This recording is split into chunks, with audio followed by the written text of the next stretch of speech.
Esse crescimento todo da AppUse foi todo através de M&A ou também teve crescimento Não. orgânico? Os dois. A gente sempre tem uma meta orgânica e inorgânica.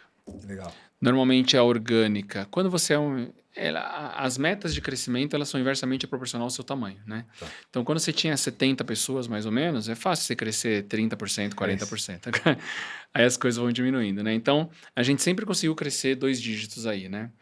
E aí os inorgânicos vieram ajudando isso. Então, que é o M&A. Então, em 2020, a gente fez... Olha que engraçado. Lembra da Soul?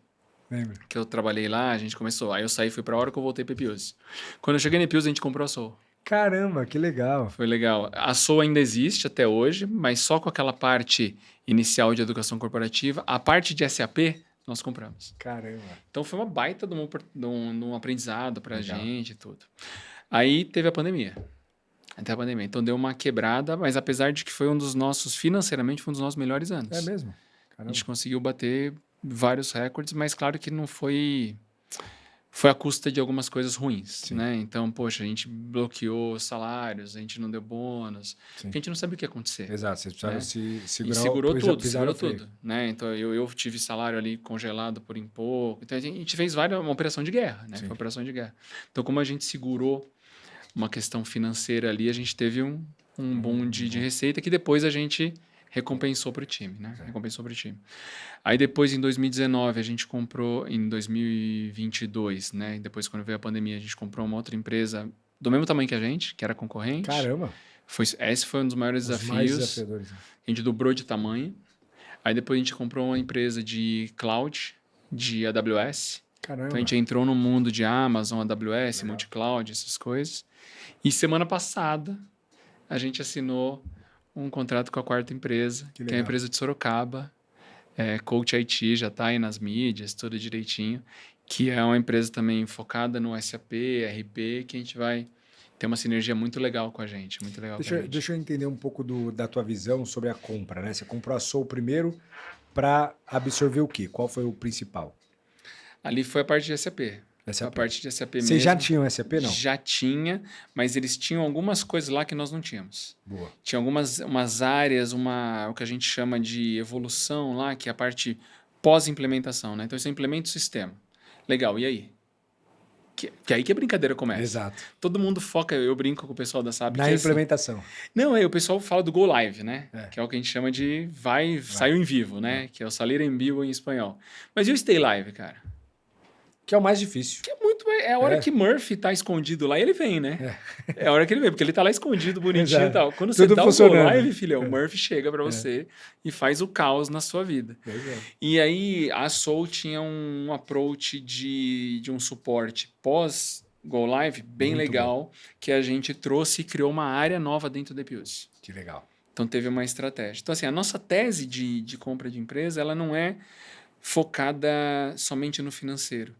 Por isso que a gente fala que a gente demora para comprar. A gente não é um serial buyer. Sim. A gente demora, a gente vai lá, a gente fala até que a gente não compra a empresa, a gente compra os owners, cara. Porque se não bate com os owners, Felipe... E eles permanecem no negócio? É regra, cara. É regra? Premissa. E aí eles ganham o quê? Participação? Tem todos os tipos possíveis e imagináveis. Legal. Normalmente a gente traz eles como executivos. Tá? Quando tem nessa linha. Ou, poxa, se eles não querem, eu quero me aposentar, não sei o que lá, quero ir para Bahamas. Cara, normalmente não vira. A gente dá uma negada. Teve um único exemplo que eu posso te lembrar, pode ter tido outros no grupo, mas a gente comprou em março do ano passado uma empresa no Peru. Caramba.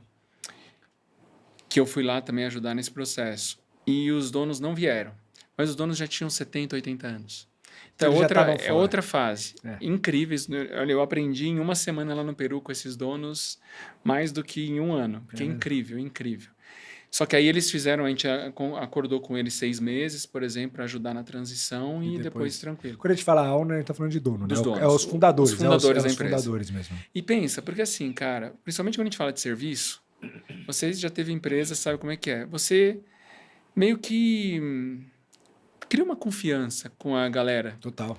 Né? Eles confiam em total. você. É isso. Eles confiam em você no CPF. Aí vem um doido lá querendo comprar você. Cara, eles ficam malucos. Exato. E aí você fala, não, eu vou... Desconfiando do futuro. Total, vou procurar emprego, não sei o que lá. E aí você ainda fala que vai sair? Então a gente tem uma meta mais ou menos assim, nada muda. No D0 nada muda. Vem a empresa do jeito que ela pra cá. Ah, mas tem pessoas fazendo a mesma coisa dos dois lados? Tem. Tem. É isso aí. Tem. Tem empresa, tem pessoas aqui que estão... Pode ter uma intersecção? Tem. É isso aí. Mas a gente sabe disso. É um risco calculado. Porque se eu mexer nisso aqui, lembra que a gente falou? Eu posso pegar um negócio ali crítico Exato. e mudar o valuation, mudar o processo, a empresa cair tudo. Então ela vem do jeito que tá. E tem uma equipe de M&A? Cara, eu queria que tivesse. Viu? Não tem? Não tem, cara. Sou eu. Eu e o meu brother lá, o Ale. Caraca, bicho. Claro que a gente tem advogados. Sim. Que nos ajudam. Mas quando você fala de implementação, olhar processo, definir o que fica, o que não fica, é você que faz na unha. Então, eu vou te falar. Na primeira que a gente fez, que foi da Soul, na unha, fizemos na unha. Era 30 pessoas. Então é uma empresa menor. Tranquilo e tal. Quando veio aquela que eu te falei que a gente comprou uma do mesmo tamanho que a nossa, 180 pessoas, eu falei, cara, não vai rolar. Aí a gente foi atrás de um advisor, mas é o pós-merge, não é o pré. Entendi. É o pós-merge. Então, assim, todo o processo de análise, entrevista dos owners, fazer o processo de análise dos números, ver se faz sentido, se tem a tese, ver a due diligence. Aí na due diligence a gente contrata uma empresa. Obrigado, Felipe. A gente contrata uma empresa para fazer a due diligence. Até porque a gente não tem capacidade para isso, mas também para ser neutro. Aí todo o processo do term sheet, que é um advogado. Boa. É um escritório de advogado que nos ajuda, dependendo do modelo de M&A. Boa. Se a gente está fazendo uma compra de ativos, por exemplo, se está fazendo uma compra do CNPJ, de shares, aí tem tipos de M&As diferentes, de due diligence diferentes. Mas todo esse processo, quem lidera é a gente. Caramba. É a gente. Então, por isso que, assim, é cansativo pra caramba. Nossa. Quando a gente assina... Nossa, tira um Demora peso quanto tempo o teu processo? Que normalmente já demora, né? Um ano já e tal. Demora. Mas o de vocês, você falou que é um pouco mais lento. Demora mais, cara. Demora mais. Assim, tem casos e casos, né? Mas normalmente é um ano. Um ano? Normalmente é um ano. É um ano. Porque assim, nós não estamos falando de empresa de 10 bi. Sim. Não estamos falando disso. Estamos falando de empresas que faturam, às vezes, 50 milhões, 60 milhões. Então não é um negócio gigantesco.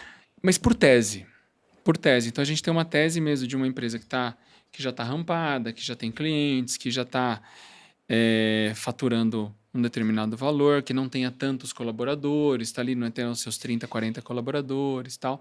Às vezes a gente faz umas loucuras de passar. Como vocês fizeram aquela... Como a gente fez, mas foi muito bom, cara. Foi muito bom.